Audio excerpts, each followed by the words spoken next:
Al-hikmatul ula, hikmah yang pertama dari Ibn Athaillah As-Sakandari adalah min alamatil i'timadi 'alal 'amali nuqsanur raja'i 'inda wujudiz zalali. Min alamatil i'timadi 'alal 'amali nuqsanur raja'i 'inda wujudiz zalali. Termasuk tanda jika seorang hamba itu mengandalkan amalnya, bersandar kepada amalnya, mengandalkan amalnya adalah berkurangnya harapan dari Allah di saat terjadi dalam kesalahan. Yang perlu difahami di sini bahwa kita tidak boleh mengandalkan amal kita lalu mengatakan bahwasanya dengan amalkulah aku akan masuk surgaku. Perlu pembahasan detail panjang supaya tidak salah faham dalam hal ini. Kalau ada orang itu mengandalkan amalnya sehingga kalau sudah beramal seolah-olah dia punya tiket masuk surga Allah Subhanahu wa taala. Orang semacam ini sangat berbahaya. Bahkan bisa jadi dia masuk dalam wilayah pelanggaran yang besar. Bisa masuk wilayah syirik yang tanpa dirasa. Bayangkan. Memang ini pembahasan detail sekali, kalau tidak perlahan bisa saja orang salah di dalam memahaminya. Tetapi maknanya sangat jelas bagi orang yang kenal dirinya seorang hamba dan Allah adalah penciptanya. Bagi orang yang sudah makom tauhidnya benar, memahami kalimat ini sangat mudah. Jadi jangan sampai di antara kita mengandalkan amal kita lalu mengatakan dengan amalkulah aku akan masuk surgamu. Oh tidak, engkau tidak akan masuk surga dengan amalmu. Engkau tidak akan masuk surga dengan amalmu. Pernah disabdakan oleh baginda Nabi makna seperti itu. Nabi pernah bersabda dalam hadis yang diriwayatkan oleh Imam Bukhari, la yudkhila ahadakumul jannata amaluhu lan yudkhila, tidak akan memasukkan ahadakum, salah satu dari kalian, al jannata, ke surga, amaluhu, amalnya. Jadi tidak ada salah satu dari kalian itu yang masuk surga dengan amalnya. Amalnya tidak masukkan surga. Qalu, kemudian sahabat Nabi bertanya, wala anta ya Rasulullah, dan engkau pun juga begitu ya Rasulullah? Ya, tidak memasukkanku ke surga amalku. Nabi pun mengatakan, tidak memasukkanku ke surga amalku illa ayyataghammadani Allahu bi rahmatihi, kecuali kalau Allah meliputiku dengan rahmatku maka aku akan masuk surga. Dari hadis ini jangan salah paham juga seperti sebagian orang mengatakan seolah-olah Nabi tidak punya surga, berhujjahkan dengan hadis ini. Hadis ini tidak menunjukkan kalau Nabi itu ahli surga atau bukan ahli surga, nggak ada hubungannya dengan itu. Hadis ini menunjukkan bahwasanya kalian itu jangan mengandalkan amalmu untuk masuk surga. Adapun jaminan Nabi masuk surga sudah jelas dalam riwayat lain, disebutkan dalam hadis-hadis Nabi surga, ahli surga, ahli surga, ahli surga. Sudah jelas kalau Nabi adalah ahli surga. Hadis ini menunjukkan bahwa semua dari kalian ini tidak boleh sombong dengan mengandalkan amalnya. Kalau sudah punya amal, seolah punya tiket masuk surga. Nah, akan tapi hendaknya semuanya meyakini bahwasanya kita itu kalau masuk surga karena karunia Allah dan kemurahan Allah Subhanahu wa taala. Karena kemurahan Allah dan karunia Allah Subhanahu wa taala. Disebutkan oleh Imam Syekh Ibrahim Al-Laqani, fa in yuthibna fa bi mahdil fadli wa in yu'aqib wa in yu'adzif fa bi mahdil adli. Kata beliau, kalau Allah itu memasukkan hambanya ke surga itu murni karena karunia dan kemurahan Allah, dan jika Allah menghukum seorang hamba itu murni karena keadilan Allah Subhanahu wa taala. Nah, di sini jangan sampai salah paham lalu orang berkata, wah kalau begitu aku nggak perlu beramal pun amalku tidak akan masukkanku ke surga. Kalau memang begitu, apa artinya aku harus beramal? Kalau memang amalku tidak menjadikan aku masuk surga. Ingat di dalam akidah kita. Dalam akidah kita ahli sunnati wal jamaatil asy'ariyati, di situ juga diajarkan adab kepada Allah. Tidak ada siapapun dari hamba ini yang mewajibkan atas Allah untuk melakukan sesuatu apapun. Sehingga di dalam akidah kita tidak wajib bagi Allah memasukkan seorang soleh ke surga, dan juga tidak wajib bagi Allah untuk memasukkan Abu Jahal ke neraka. Kalau Allah memasukkannya suka-suka. Jangan sampai kita mengatur Allah. Ini adalah puncak penghambaan dan puncak kesadaran kalau Allah adalah sang pencipta yang bisa berbuat apa saja kepada hambanya. Artinya tidak wajib bagi Allah untuk memasukkan Abu Jahal ke neraka, dan juga tidak wajib bagi Allah untuk memasukkan seorang nabi ke surga. Sebab jangan sampai kita mengatakan kepada Allah, ya Allah wajib kau lakukan yang demikian itu. Nggak ada. Suka-suka kalau Allah masukkannya. Cuman Allah di situ punya rambu-rambu juga. Allah mempunyai, Allah dari pihak jadi ini adalah satu kalau kita kan dalam kontrak itu ada ikatan dari dua belah pihak. Kalau ini adalah sebelah pihak dari Allah saja.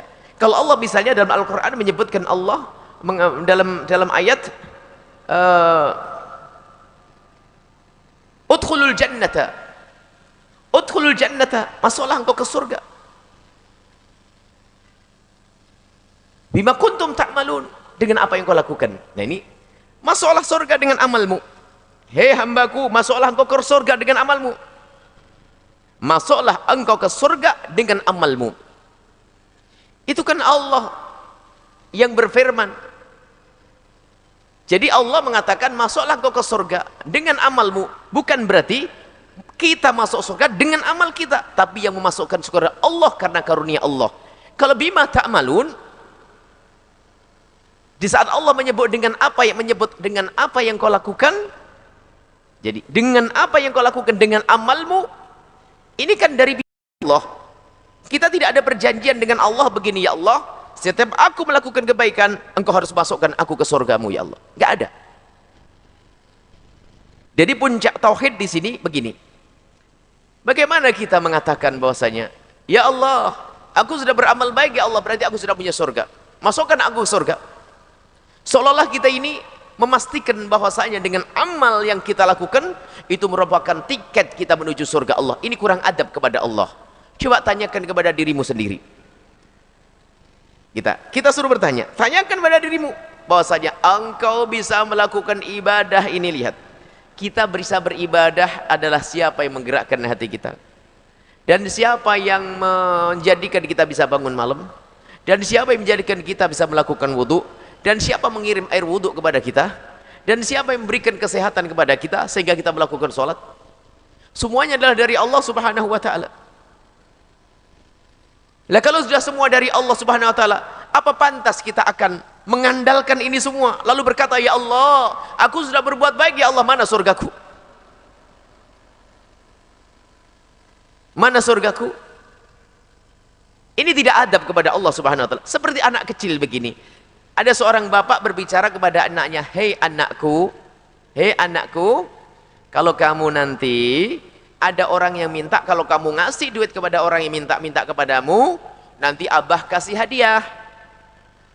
Anak kecil nggak punya duit, cuman abahnya diam-diam memasukkan uang receh ke sakunya.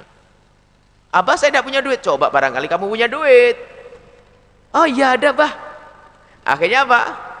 Sang anak ini dengan duitnya receh tadi berikan hadiah kepada orang fakir, orang miskin yang minta-minta. Dengan begitu sang abah berkata, wahai anakku, karena kamu sudah sedekah kepada orang, maka aku beri hadiah.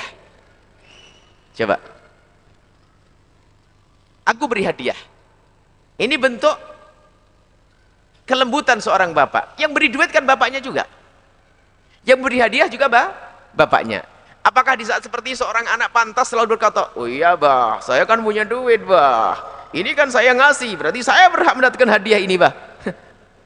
Apa pantas seorang anak ngomong begitu kepada bapaknya? Bah, iya dong bah, mana hadiahnya bah? Mana hadiahnya? Kan saya sudah ngasih hadiah kepada orang. Saya berhak dong. Kalau dia sadar dan tahu bahwasanya duitnya dari bapaknya, nggak mungkin dia ngomong gitu. Tapi di saat dia tidak tahu kalau duit itu dari bapaknya, maka seenaknya dia ngomong, bah, aku sudah ngasih duit ke orang itu, mana hadiahnya? Ini duit sudah tak kasih, bah, mana hadiahnya? Karena dia tidak tahu kalau duit itu dari bapaknya, maka dia pantas ngomong begitu.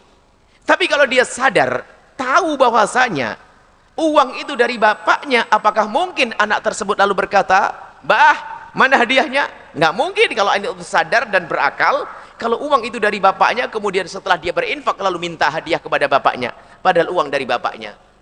Sama manusia, kalau dia menyadari bahwa semuanya dia bisa beramal baik itu adalah karena Allah yang menggerakkan hatinya, Allah yang memberikan kekuatan kepadanya, Allah yang memberikan kepada dia kesehatan sehingga bisa melakukan sholat. Kalau dia sadar kalau semua ini dari Allah, maka tidak akan setelah itu dia berkata, ya Allah, aku sudah beribadah ya Allah, mana surga untukku ya Allah, mana pahala untukku ya Allah. Tidak akan seperti itu. Permasalahannya di saat kita tidak sadar, seolah-olah setelah kita beribadah sudah petentang-petentang selang mari, aku sudah sholat malam berapa tahun nih, sudah puasa, oh surga bagiku ya Allah, mana surgaku ya Allah. Ya ada. Ketahuilah engkau tidak akan masuk surga dengan amalmu, akan tapi yang masukkan surga engkau adalah Allah gitu.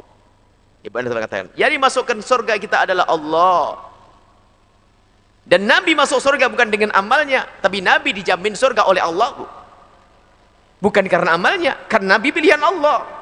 Maka sangat salah yang mengatakan Nabi tidak punya jaminan surga. Nabi punya jaminan surga. Tempatnya Nabi surga tertinggi. Dan hadis Nabi ini tidak ada hubungannya dengan jaminan surga untuk baginda Nabi Sallallahu Alaihi Wasallam. Kemudian setelah itu ada orang berkata begini, loh, kalau memang amal itu nggak menjadikan saya masuk surga, lalu untuk apa saya beramal baik? Nah ini, baik, ungkapan ini tidak akan muncul kecuali dari orang yang tidak sadar dirinya hamba Allah. Makanya Ibn Athaillah As-Sakandari menghantarkan kita agar sadar kalau kita itu hamba Allah, sehingga di dalam beribadah benar-benar kita tulus karena Allah Subhanahu wa Ta'ala.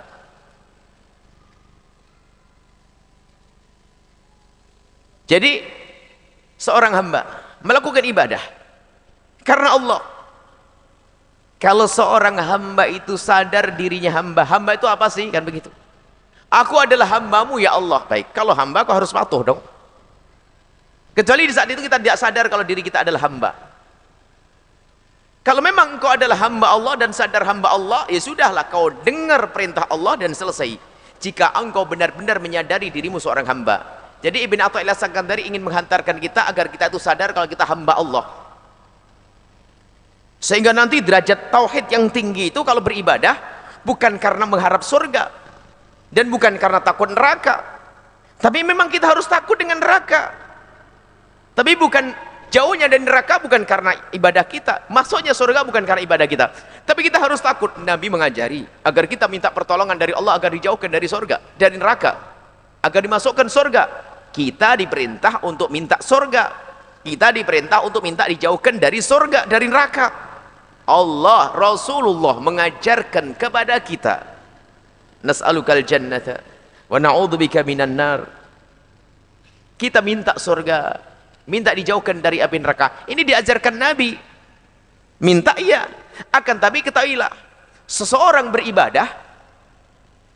beribadah itu dia adalah karena Allah Subhanahu wa Ta'ala.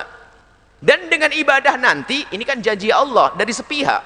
Jadi bukan kita itu dengan Allah sudah ikatan janji begini, ya Allah aku berbuat gini, kau pasti begini. Enggak. Dari Allah, kemurahan Allah, Allah berkata, kalau kau berbuat ini nanti akan aku beri begini. Jadi ini murni perjanjian ini dari sepihak, dari Allah Subhanahu wa Ta'ala, bukan dari kita. Sehingga kalau seandainya ini berandai-andai Allah memasukkan orang yang soleh ke neraka, tidak dikatakan zalim. Karena tidak ada perjanjian dengan seseorang untuk masukkan ke surga atau ke neraka. Tidak ada perjanjian. Jadi bebas bagi Allah untuk melakukan apapun kepada hambanya. Baik, seorang hamba mungkin berkata tadi, bahwasanya kalau memang amal baik tidak bisa menjadikan aku masuk surga, lalu aku beramal apa? Lalu ngapain aku beramal baik? Ya sudah, saya tidak usah beramal. Oh, berarti dia tidak sadar kalau dirinya seorang hamba. Kalau memang dirimu sadar seorang hamba, engkau akan beribadah kepada Allah sesuai dengan perintahnya. Karena kamu sadar dirimu hamba. Hamba itu seperti apa? Hamba itu patuh dengan tuannya. Hamba Allah, maka harus patuh kepada Allah. Dan menghadirkan rasa penghambaan itulah hakikat ibadah. Wa ma khalaqtul jinna wal insa illa liya'budun. Aku tidak menciptakan jin dan manusia kecuali untuk mengabdi kepadaku, beribadah kepadaku. Dan ibadah itu gimana sih? Ibadah apa? Sujud rukuk. Sujud rukuk adalah bentuk ibadah. Dan hakikatnya adalah kesadaran dirimu, kesadaran dirimu bahwasanya dirimu adalah hamba Allah. Itulah hakikat ibadah. Maka sujud rukuk kita ini adalah karena kita hamba Allah, diperintahkan seperti itu. Aku melakukan puasa karena aku adalah hamba Allah. Dan penghambaan kepada Allah.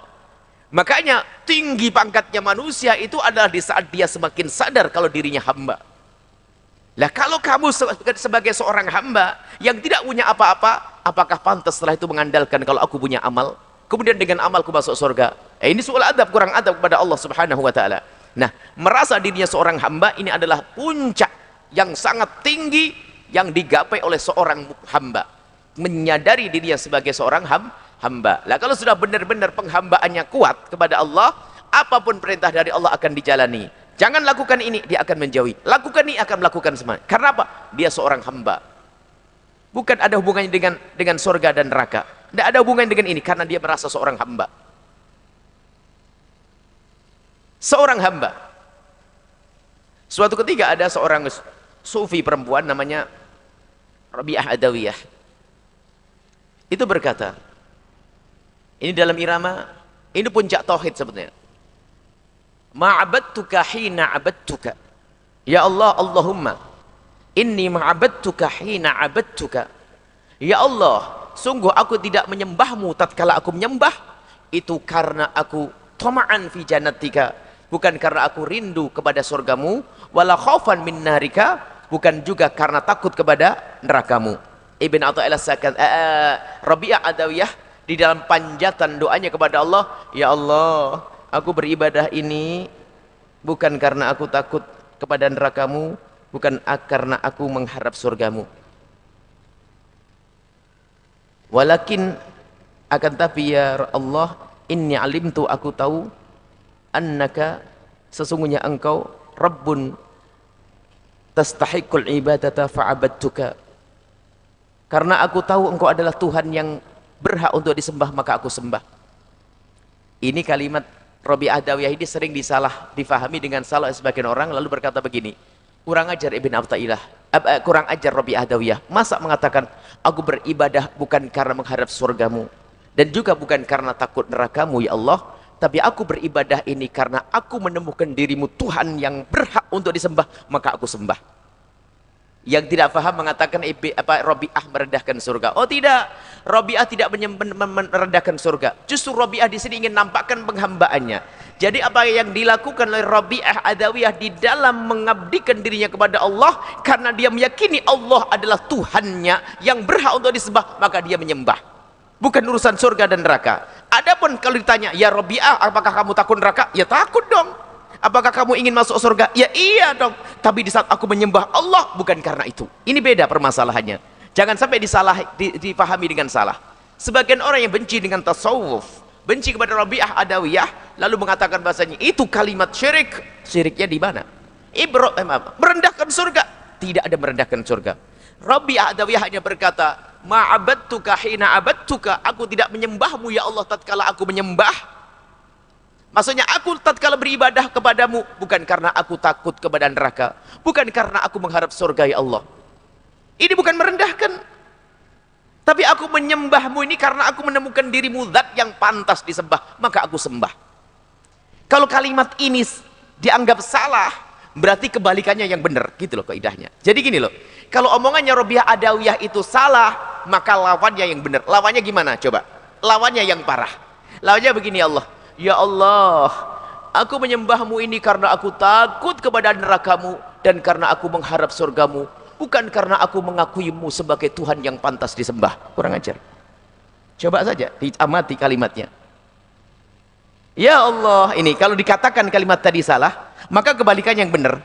Ya Allah, Sungguh aku beribadah kepadamu karena aku takut kepada surgamu, enggak karena aku mengharap surgamu, dan karena aku takut kepada nerakamu.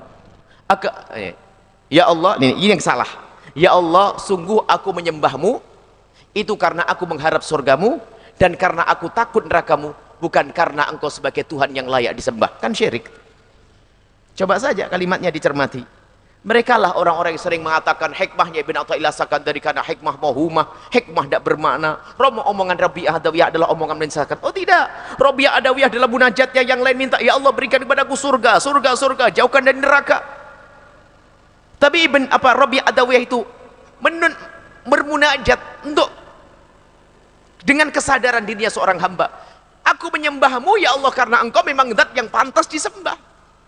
Jadi aku beribadah itu karena aku hambamu ya Allah, selesai.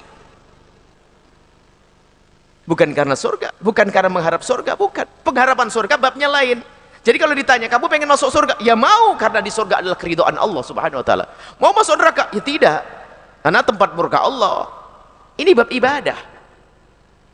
Ibadah kita karena Allah. Inni wajjahtu inna salati wa nusuki wa mahyaya wa mati lillahi rabbil alamin. Salatku, ibadahku, hidupku, matiku untuk Allah, hanya untuk Allah subhanahu wa ta'ala. Cuman biasanya ini di kalangan tasawuf kan ada tasawuf palsu, tasawuf gadungan yang merusak. Ini ngobrol setiap malam, akhirnya menjadikan orang ngobrol malam, ngelantur sana kemari, sehingga orang keluar akhirnya, oh berarti saya tidak perlu ibadah. Oh enggak, karena ini nggak perlu ibadah kalau begitu. Kata Ibn Athaillah Sakandari, kenapa? Aku beribadah, ngomong, aku beribadah ini bukan karena aku beribadah hanya mengharap Allah, aku tidak butuh surga. Oh enggak, salah. Rabi'ah tidak pernah mengatakan begitu, jangan salah ini. Biasa ini. Ini adalah biasanya ini sufi palsu yang sering sombong. Jadi kalau ngomong sama kawan-kawannya sambil ngobrol sampai jam 4 malam, enggak tasahajudan, yang ngomong, saya itu ibadah itu bukan hanya karena Allah, saya tidak butuh kepada surga. Wih, tidak butuh kepada surga. Kalimat itu salah. Rabi'ah Adawiyah tidak mengatakan tidak membutuhkan surga, tapi menghubungkan dengan ibadahnya itu bukan karena surga, tapi aku beribadah karenamu ya Allah. Itu saja. Baik, dari hikmah ini yang bisa kita ambil, yang pertama adalah masalah akidah, yaitu keimanan yang harus kita bangun bahwasanya kita itu tidak boleh mengatakan bahwasanya wajib bagi Allah untuk melakukan sesuatu kepada hambanya. Jangan katakan seperti itu. Ini akidah kita ahli sunnati wal jamaati. Yang pertama yang diambil dari hikmah ini masalah akidah. Jangan sekali-kali kita berkata wajib bagi Allah untuk melakukan ini kepada hambanya. Orang soleh wajib bagi Allah untuk masukkannya ke surga. Enggak, jangan katakan wajib. Tapi orang soleh tempatnya di surga karena janji Allah. Wasari'u ila maghfiratin min rabbikum jannatin 'arduha as-samawati wal 'iddat lil muttaqin. Orang-orang yang bertakwa dijanjikan oleh Allah surga. Iya, akan tapi lihat kalimatnya, jangan mengatakan Allah wajib melakukan. Ini adab, ini yang dibahas dalam akidah kita. Jadi kecuali kaum Mu'tazilah mengatakan wajib bagi Allah untuk melakukan ini itu, tapi akidah kita ahli sunnati wal jamaati diambil daripada hikmah ini bahwasanya kita tidak boleh mengatakan wajib bagi Allah untuk melakukan A, B, C, D, untuk melakukan ini itu enggak wajib bagi Allah. Jadi harus kita yakini, termasuk tidak wajib memasukkan Abu Jahal ke neraka, tidak wajib masukkan Nabi ke surga. Akan tapi hamba-hamba yang dimasukkan oleh Allah ke surga itu murni karena kemurahan Allah subhanahu wa ta'ala, dan semoga kita termasuk mendapatkan kemurahan Allah subhanahu wa ta'ala. Ini yang kedua adalah masalah kesadaran di dalam beribadah, itu hakikat khusyuk. Sebab apa? Kalau orang beribadah mengharap surga, itu termasuk bagian khusyuk juga. Cuman martabatnya khusyuk ini macam-macam. Martabat ikhlas, mohon maaf, bukan khusyuk. Martabat ikhlas, tulus. Ada orang beribadah, aku berbuat baik karena mendapatkan surga. Sah-sah saja mengharap surga, tapi yang tidak boleh meyakini amalnya itu yang menjadikan dia masuk surga. Gara-gara nggak boleh aku masuk surga dengan amalku ya Allah, tidak. Sampai suatu ketika dikisahkan bahwasanya ada orang yang di saat disuruh masuk surga, ya abdi, hai hambaku, masuklah kau surga dengan rahmatku. Nggak terima dia, ya Allah, aku masuk surga dengan amalku, sepanjang hidupku aku beramal baik, tidak pernah bermaksiat ya Allah, aku akan masuk surga dengan amalku. Oh, engkau mengandalkan amalmu, baik, ayo ditimbang Amalmu yang banyak mulai dari kau dilahirkan sampai kau mati, dengan nikmat yang aku berikan kepadamu, nikmat mata saja, ayo ditimbang. Ditimbang nikmat mata di satu timbangan, nikmat yang namanya ibadah ditimbang di sebelahnya, kalah dengan nikmat mata. Jadi gak sebanding apa yang kita berikan untuk Allah dengan apa yang Allah berikan kepada kita. Maka jangan sombong deh, jangan ngandalkan amal. Beramal iya, karena kita sebagai seorang hamba. Kalau ada orang berkata aku tidak mau beramal, berarti dia tidak menyadari diri hamba. Lah kalau sudah tidak mengakui dirinya hamba, berarti tidak mengakui Allah Tuhannya. Tempatnya bukan di surga. Hati-hati, jangan sampai masuk tasawuf yang salah. Aku tidak mau beramal. Kalau yang tidak mau beramal berarti tidak menyadari diri hamba. Kalau engkau menyadari dirimu hamba, Allah mengatakan aqimus shalah, lakukan salat.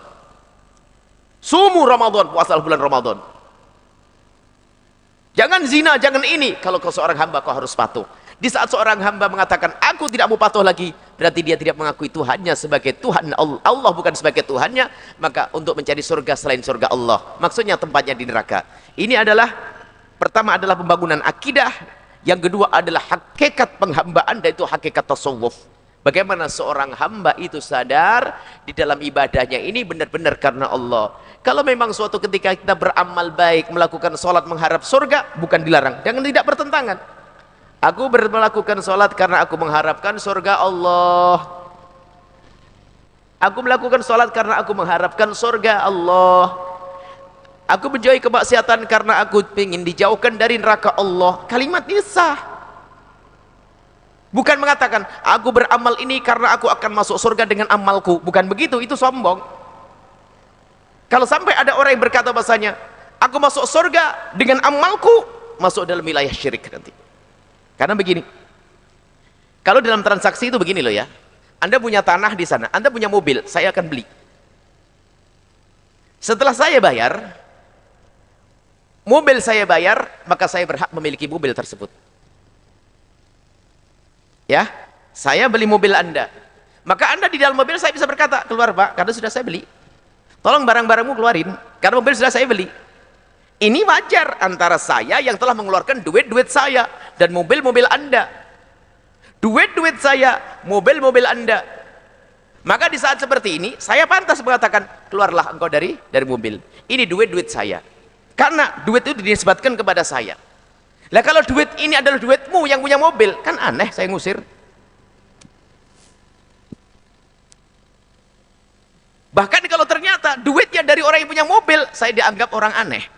Wong duitnya dariku, kok kau ngomong begitu? Duitnya itu dari siapa? Duit ini? Ya dari kamu. Lah terus? Ya karena sudah saya beli. Lah tapi duitnya dari siapa? Dari kamu. Tuh aneh kamu itu. Wong duitnya dari aku kok. Sekarang tanyakan dirimu sendiri. Kamu bisa beribadah, punya tenaga, kekuatan dari siapa? Seolah-olah kita bisa berbuat karena tenaga kita sendiri. Saya menciptakan kekuatan dari diriku sendiri. Lah itu syirik. Saya menguatkan, memberikan kekuatan dari diri sendiri sampai aku bisa beribadah. Maka ini ibadah adalah dari diriku sendiri. Aku sadarkan kepadamu, ya Allah, inilah amalku dari diriku sendiri, semua dari aku. Tidak ada orang ngomong begitu. Yang ngomong begitu adalah bukan ahli iman. Selesai sampai di sini. Maka ini adalah puncak pendidikan agar kita sadar diri kita adalah seorang hamba, dan dari sinilah penghambaan yang sesungguhnya, ibadah yang sesungguhnya. Orang beribadah tidak ada artinya kecuali menyadari dirinya hamba. Bayangkan ada pembahasan yang dibahas oleh para ahli tasawuf tentang yang merusak amal. Di antaranya adalah berbuat bukan karena Allah, namanya riya. Jadi kita melakukan ibadah ternyata senang dilihat orang. Ini kan halus. Berarti diam-diam dia tuh menyandap, mengatakan dirinya itu adalah aku perlu disanjung oleh hamba ini. Berarti sebetulnya Allah hilang dari hatinya. Tapi kalau orang sudah sampai derajat ini, nggak akan dia kemasukan namanya riya. Kalau sudah masuk derajat ini, sebab ibadahnya benar karena Allah, dan dia yakin masuk surga karena Allah, dan amalku bukan menjadikan sebab aku masuk surga, akan tapi karena karunia Allah, dan aku beribadah ini karena aku sebagai hamba Allah dan harus aku lakukan. Nggak mikir orang. Tapi lihat, orang yang masih beribadah ngelirik sana sini, maka sebetulnya dia adalah telah menoleh dari Allah, berpaling dari Allah, menoleh kepada selain Allah, membuat murka Allah Subhanahu wa taala. Maka ini hikmah dahsyat luar biasa diletakkan yang pertama, agar semua dasar-dasar ibadah kita nanti harus kita lakukan atas dasar kita ini adalah hamba Allah. Selesai. Lakukan semua perintah karena dirimu adalah hamba Allah. Jangan mikir yang lainnya. Surga gimana? Ya aku pengen masuk surga. Neraka gimana? Ya aku pengen jauh dari neraka. Tapi ibadahmu bukan karena itu semuanya. Akan tapi ibadahmu karena engkau adalah seorang hamba. Ibadahmu karena engkau seorang hamba. Maka kalau sudah sampai derajat ini, nggak akan masuk yang namanya riya, nggak akan masuk yang namanya ujub. Ujub berbangga dengan dirinya sendiri. Ya nggak akan berbangga dong dia. Karena apa? Dia tahu ibadahnya ini bisa dilakukan karena karunia Allah. Gimana saya berbangga? Ya Allah, gimana aku akan bangga dengan amalku sendiri? Karena yang menjadikan aku bisa beramal adalah engkau. Satu.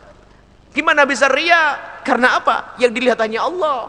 Dia ingin disanjung Allah karena dia sadar aku adalah hambamu ya Allah. Apa yang aku lakukan ini karenamu, karena engkau penciptaku dan aku adalah hambamu, maka aku beribadah. Surga di mana? Nggak masuk dalam bab ini.